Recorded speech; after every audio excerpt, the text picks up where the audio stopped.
think that Inglewood's going for you? A win is a win. I'm just trying to do my job, and Mark is there to, for both of us, to make sure that he puts our safety first, and I can't control what she does. And I did my job, and I finished my fight, and yes, it is a little bit controversial, but you can punch people in the eye, you can knee them, all this kind of stuff. So I kind of backed off at start because I didn't know what he was going to do, because he started talking to Cat, and as I got closer I could hear him saying, "The fight's still on, keep going." So when I did and she didn't do anything, that's where Mark's got to step in, because he needs to put her safety first as well. So is there going to be, for you personally, is this a little bit bittersweet because you got your first win, but almost certainly everyone's just going to be talking about the way it happened, so do you feel almost a bit robbed? A win is a win. I can't let anybody else dictate how I feel about a win, because at the end of the day I have put in the hard work. Yes, it wasn't the most, clean cut finish, but it is what it is, and we're happy to give the fight back. We're happy for that fight again. If people feel like I need to prove that I'm one of the best in the world in this division, and but if not, let's go to the next challenge. You ready to run this back in Australia? What? What was what was your view of the sequence of this? You throw the kick, and what did you feel? Did you feel that it landed? Did you feel anything when you did it? So when I throw that specific combination, usually if they back up, I finish with a left head kick, and I was aiming for her head, and she kind of like backed up, like she kind of leaned back. I don't really have control over that, and I knew it landed, but I didn't know where it landed. I knew it landed on her face.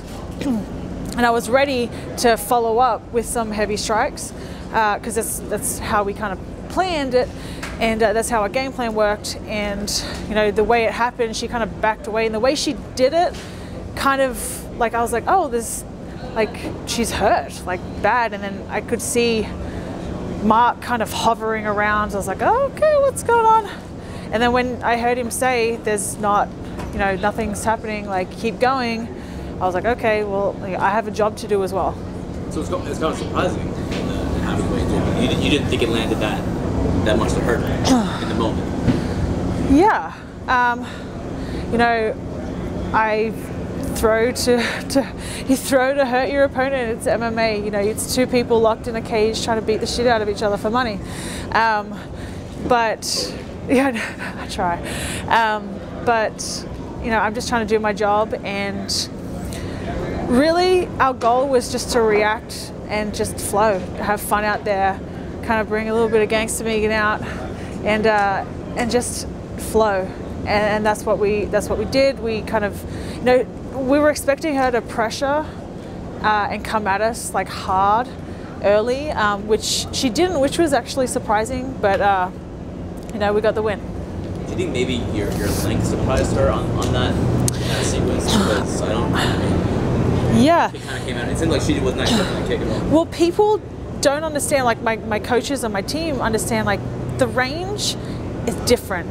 Like I fight extremely long, and you don't understand that until you're in there with me, how long that is. And I know that she was definitely going to want to try and grapple us, so we've been working a lot, and that's one thing I am disappointed that I wasn't able to showcase is my wrestling, and my wrestling defensive and offensive. But I think she realized getting in there, like I make the range extremely long, and it is very hard to get in on the inside. Have you seen Cat? Do you know what's in her eyes? No, I haven't seen her. I definitely, hope she's okay. Outside of, everything leading up and the fight, at the end of the day, win, lose or draw, I have a lot of respect for my opponents. It takes guts getting into a cage, getting locked in there and trying to, hurt somebody else. It's a lot of people will never do that in their life, and so I have a lot of respect for her, and I hope she's okay. Were you surprised at the weigh-ins how fast she got into your face, and were you maybe looking forward to get a little payback for that? No, not at all. Kat's she's an emotional fighter, and I definitely was expecting her to come at me at the weigh-ins, but I just don't care for that shit. I have a very good ability to kind of disengage my emotions, and I feel like that's what makes me a dangerous fighter, because I don't fight emotionally.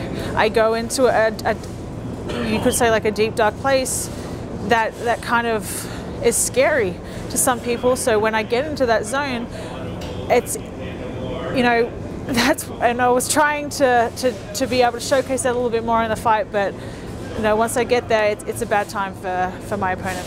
The winner of this fight was, you know, in theory speech, the winner of the co-main event tonight. Based off this performance and the way it did, would you like a rematch for Cat Zingano or just another opponent first before stepping in there with the winner of Cyborg and Mendes, or does that really not phase you? Do you think you're ready for that title fight? I really don't give a shit.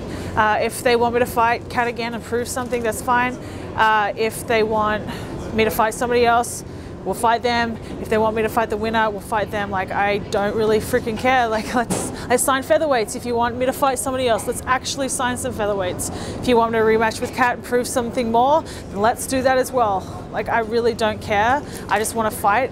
And, you know, if you speak to my coaches, like, we have this mentality. We walk into the gym every day, and you know, I walk into the gym every day with the mentality that I'm the baddest motherfucker on the planet, and that's what I'm working towards. And like, I honestly believe that I'm one of the best in the world in this division, and I hope that I can start getting the respect that I deserve. Do you think you could fight in Australia? That's 5 weeks away. That's a very short time. I think turnaround wise, I can't, just because of like the weight cut. And you have to realize, like, with the time travel, that is like, the time change is significant in Australia. Like, you know, when I fly there, it's, you have jet lag for like a week, and then let alone having to cut weight, do all that shit, fight, all while being jet lagged. I physically, I couldn't do it, but I definitely want to fight the first quarter of next year. Do you have any predictions for the co-main event? Predictions. I am really interested in this fight. I think stylistically, it's we have two pressure fighters who are at the top of the division in their prime. I think the keys for Amanda, she needs to make Chris respect her power. A lot of Chris's recent opponents haven't been able to make them respect the power. So what's happened is she's just been able to bully them, to pressure them, walk forward with no regard. I think Amanda has the power to do that, so I'm interested to see what happens if that is the case. On the other hand, Chris is, you know, she's a phenomenal athlete. She's physically strong. She's got a lot of power, and I think she needs to pressure Amanda and pressure consistently with high volume. And I don't know, I see Chris winning it, but of all of Chris's recent opponents, I think Amanda has the biggest chance of the upset, and like, I definitely can see her doing that. You use the full, almost the full 3 hours yesterday for things. Harder weight cut for you? No, it's sweet. We had time. Like, why? You know, why rush things? I'm a 6 foot tall. I'm a big featherweight, and you know, it was smooth. We cut some the night before. We cut some the morning of. We didn't rush it. It was one of the best weight cuts I've ever had. Like, I felt great getting up on that scale. So yeah, it wasn't tough at all. I work with Tyler Minton.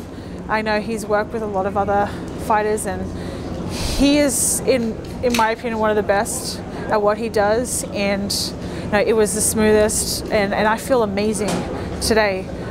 So definitely wasn't a hard weight cut. I don't think I've ever had a hard weight cut, but of all of them, like, this has been the easiest. So if not Cyborg Nunes winner, not Cat next, who would even be a realistic opponent? Who is even out there? I don't know. Let's sign some featherweights, guys. I really don't, like, I really hope that I can use my platform to showcase that there are stars in this division, or being built in this division, that it is marketable, it is worth investing in, and I really hope that they start doing that, because like, I want to fight for the UFC. This has always been a goal for myself, and I know for a lot of other fighters. So, you know, giving women in the featherweight division that opportunity is huge.